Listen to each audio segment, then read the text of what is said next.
Hey everybody, it's Dr. Dost. Welcome back to my channel, Biblical Languages and Literature. In this video, we're going to be dealing with the Aramaic quote-unquote definite article, really what we should be calling the determined or the emphatic form, but oftentimes the determined or emphatic form is used as the definite form in Aramaic. Before we get started, I'd appreciate your considering becoming a member of my Patreon channel. And those who subscribe to the Aramaic and Hebrew comprehensive package for $12 a month gain access to all of the Aramaic and Hebrew videos that I produce at all levels. And this is equivalent to 2 years of college or seminary level education in both of these languages. In addition, you're going to get videos that deal with textual criticism, that deal with theological themes, and a whole host of other topics. And for only $12 a month. Compare that to the price of seminary tuition. I really appreciate your considering becoming a patron of my channel. It helps me to be able to continue producing these in-depth videos for you. All right, let's get started with our topic for today. So the Aramaic definite article, if you will. Now, before we can get to the Aramaic definite article, we have to do a little review of Aramaic nouns and adjectives. And that's because the definite article, or the mark of determination, is attached to nouns and adjectives. And so if we don't have an understanding of nouns and adjectives, we're not going to have an understanding of the determined or the emphatic form. So by way of review, remember that we said nouns and adjectives have to be analyzed for number, and the answer is always going to be singular, dual, or plural. Singular, dual, or plural. Nouns and adjectives also have to be analyzed for gender, and in Aramaic there are only two options, masculine and feminine, unlike in, say, Greek, where you get masculine, feminine, and neuter. And then finally, there's the category of state, and we have the absolute state, the standalone form, the determined form, and the construct form. Now, in our previous videos, we've dealt only with the absolute form, but in this video, we're going to deal with the determined or emphatic state. So we're analyzing all nouns and adjectives for number, for gender, and for state. Okay, so how do we form the Aramaic quote-unquote definite article, or what is the mark of determination or the mark of the emphatic form? Well, first of all, we're going to have the final vowel kamats in most cases. The final vowel kamats, a long A vowel. And then the second thing is that we're going to have the final vowel marker, hey or aleph.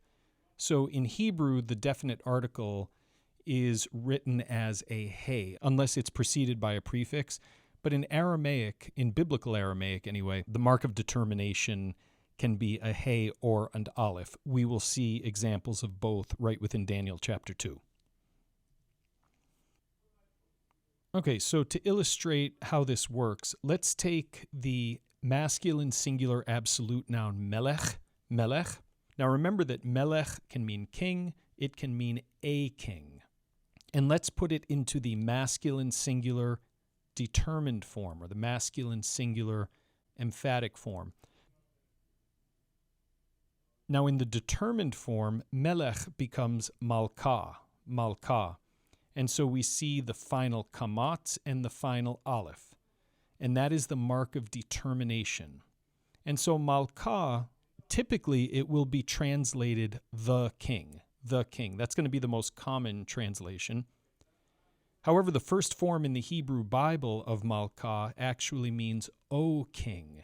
O king, it's a vocative, a form of direct address, we would say, the vocative. And the same thing is true with the definite article in Hebrew, by the way. It can be a vocative marker. But notice what happened. There's a kamat aleph suffix, but a couple of other things happened. Melech ends with a kaf sofit, the final kaf form, and so that had to change shape just because it's no longer a final form. But it also has a hardening dot, or dagesh, because now it begins a syllable, and so it's going to be pronounced as a k. Why is it beginning a syllable now? Well, because by adding the mark of determination, the initial vowel reverted to its original Semitic form, which is a short a vowel, the patach. And so instead of melka, it becomes malka. Now, I chose this form just to demonstrate that sometimes when we put a singular absolute form into the determined state, there will be some vowel changes and some orthographic or spelling changes. So we said that in order to change a masculine singular absolute form into a masculine singular determined or emphatic form, we need a final kamatz vowel sign and the final vowel marker he or aleph. But what about for feminine singular forms? How do we turn a feminine singular absolute form into a feminine singular emphatic form? Well, we're going to have a final kamatz vowel sign. We're going to have a final vowel marker he or aleph, just like in the masculine singular. It's a feminine singular absolute noun, and it has the kamatz he suffix. Verse 25 has the word gva, which is a masculine singular absolute noun, gva. In verse 28, we have the word for God, Allah, and that is masculine singular and absolute. In verse 30, we have the feminine singular absolute noun, chokhmah. Chokhmah, it has the prefixed preposition ba, which in this case is vocalized v, again because of the preceding vowel.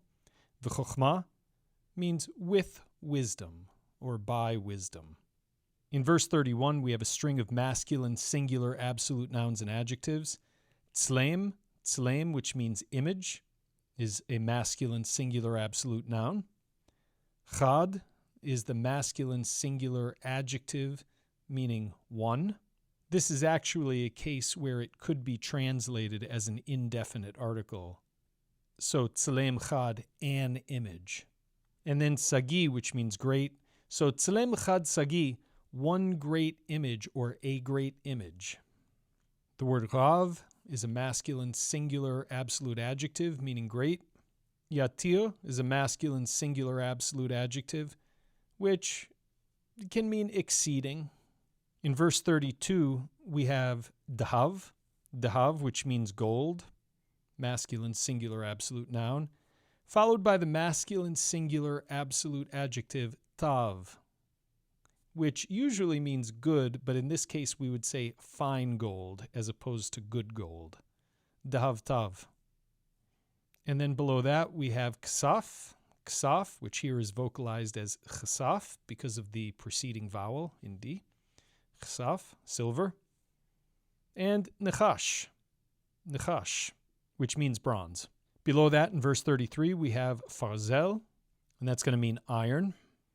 At the end of verse 34, we have chasaf. All of these are masculine, singular, and absolute.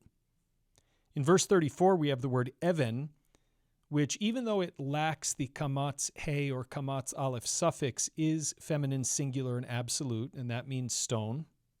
The word ur is a masculine, singular, absolute noun meaning chaff. Kayat is a masculine, singular, absolute noun meaning summer. Below that, ata, which means place. That's also a masculine, singular, absolute noun, ata. And then in verse 35, we have the phrase tur rav. Tur is a masculine, singular, absolute noun meaning mountain, and rav is the masculine, singular, absolute adjective meaning great. In verse 39, we have malchu, which is a feminine, singular, absolute noun meaning kingdom. No, there is no kamatz aleph or kamatz he in this case, but that happens sometimes. The following form, ochoi, again lacks the kamatz aleph or kamatz he, and it is a feminine, singular, absolute adjective. And so together, they mean another kingdom. Malchu is kingdom, ochoi, another. I'm going to leave the following feminine form alone for now because that requires special comment. Umalchu telita ochoi, another third kingdom. Or you could say, and yet a third kingdom.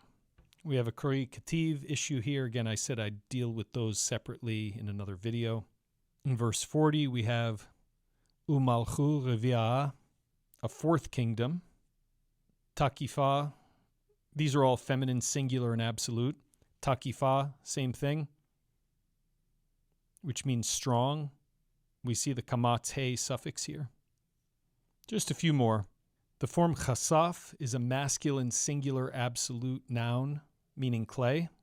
And pechar, which is vocalized here as fechar because of the preceding vowel in D, means a potter. Pazel, another masculine, singular, absolute form, meaning iron.